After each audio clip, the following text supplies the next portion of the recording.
आता आपल्या आवडत्या मालिकेचे संपूर्ण भाग मालिका प्रसारित झाल्यानंतर लगेचच पाहू शकता फक्त सन नेक्स्ट वर. भारतातील प्रेक्षकांसाठी मोफत सेवा.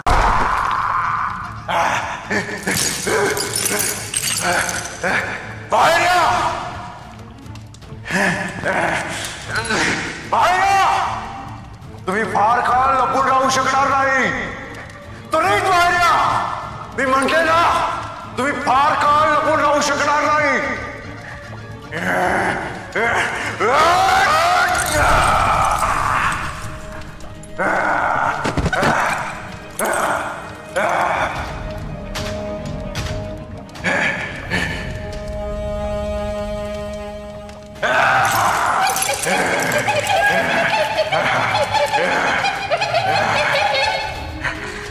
माझ्या शरीराचा दाह शांत करणारा तो नाद कुठून येतो तो शोधून काढा.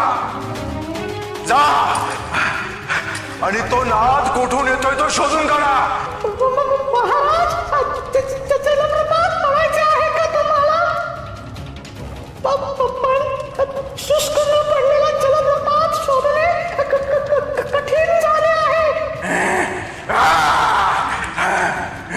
मी सांगितलेले कळले नाही का?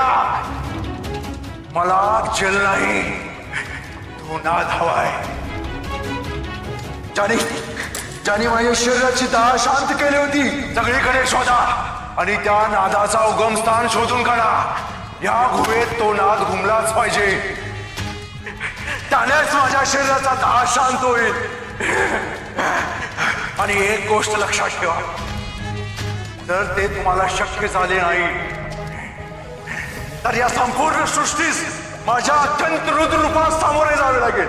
मग या सृष्टीचा विनाश अचळ आहे, त्यात तुमचा देखील विनाश होईल.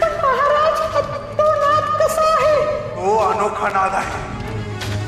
ऐकताच मनाला शांतता मिळते.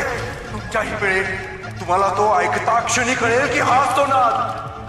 जा या प्रदेशात वाऱ्यासम पसरा आणि त्या नादाचा उगमस्थान शोधून काढा. आपले कान उघडे ठेवा आणि त्या नादाचे उगमस्थान शोधून काढा. जेव्हा तो अनोखा नाद तुम्हाला ऐकू येईल त्वरित तो कुठून येतो हे शोधा आणि मला सांगा. जा आता, निघा.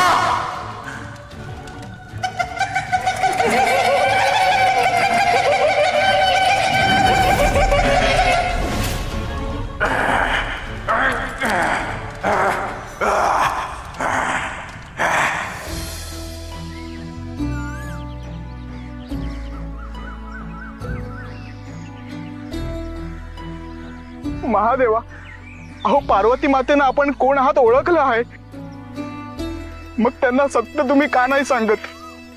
त्यांना होणारे कष्ट मला नाही बघवत. याशिवाय मला हे जे असत्य वर्तन करावे लागत आहे त्याचा होणारा त्रास तो वेगळाच. तो त्रासही मला नाही सहन होत आहे.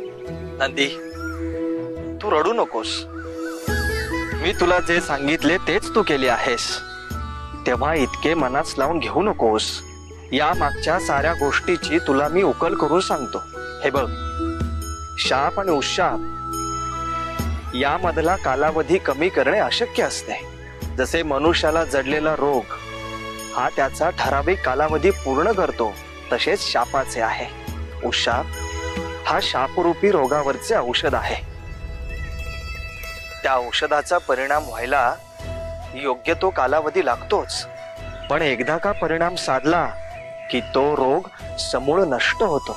नंदी, पार्वतीने दिलेला शाप आणि मी दिलेला उपशाप यांच्या परिणामकारकतेमधला अवधी जर कमी करायचा असेल तर तिच्याच हस्ते या शिवलिंगावरती बेलाचा अभिषेक होणे अनिवार्य आहे.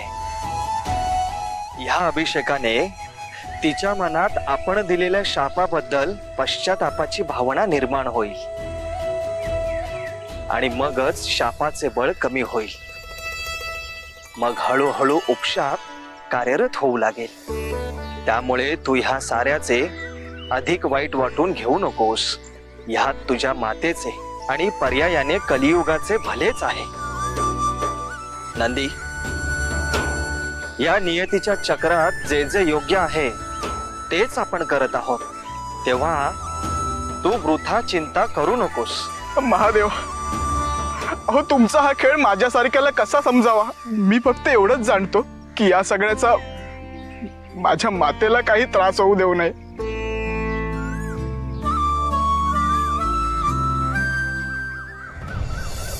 कोण कुठली स्त्री तिला का म्हणून आणले असेल याने?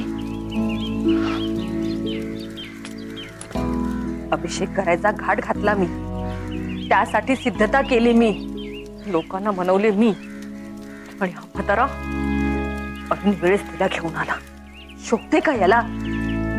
मुळात मी आरंभलेल्या अभिषेकात याने लुडबुड करावीच कशाला? बोलत कसा होता जणू काय यांचे जन्मोजन्मीचे नाते. ती अर्थी मुकी असल्यासारखी वागे. एखाद्या पुरुषाने एवढा लाळ घोटेपणा करावाच कशाला?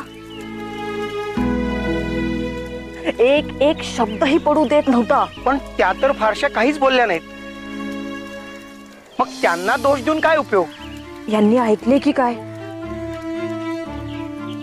तुम्ही तिचीच बाजू घ्या. अहो तिच्यामुळे अभिषेकात खंड पडला आणि तुम्हाला त्याचं काहीच वाटत नाही. अहो काही कसे नाही, आम्हास अभिषेकात खंड पडला या गोष्टीचे अत्यंत वाईट वाटते आहे, परंतु त्याकरिता त्या स्त्रीवर इतके का चिडावे हे कळत नाही. आणि केला असता त्या लावण्यवतीने गावासाठी अभिषेक तर असे काय पात घडले असते?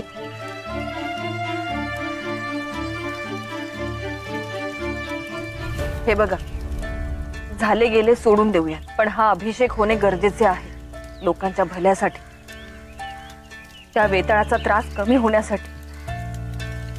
हा अभिषेकाचा संकल्प मी पहाटेपर्यंत पूर्ण करेन. त्यासाठी कितीही संकट आले, कितीही अडथळे आले, तरी हा संकल्प मी संपूर्ण करणारच. त्यासाठी जे काही करावे लागेल ते करण्यास मी सज्ज आहे.